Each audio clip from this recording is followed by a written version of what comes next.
اور ڈیپورٹ ہو کر کراچی آنے والے افراد کی ایئرپورٹ پر HIV TB اور ہیپاٹائٹس کی لازمی اسکریننگ کا فیصلہ کر لیا گیا ہے۔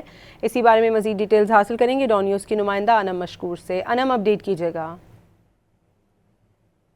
افراد کی HIV TB اور ہیپاٹائٹس کی لازمی اسکریننگ کا فیصلہ کیا گیا ہے۔ کہا یہی جا رہا ہے کہ بیرون ملک سے جو رپورٹ ہونے والے مسافر کراچی پہنچتے ہیں ان میں TB ہیپاٹائٹس کی علامات بھی ہوتی ہیں۔ اس کے لیے کہا گیا ہے کہ ان کی اسکریننگ لازمی قرار دی گئی ہے۔ اس حوالے سے عدد و شمار بھی سامنے آئے۔ کہا یہی جا رہا ہے تقریباً 50,000 پاکستانی ہیں جو کہ مختلف ممالک سے رپورٹ ہو کر پاکستان آتے ہیں۔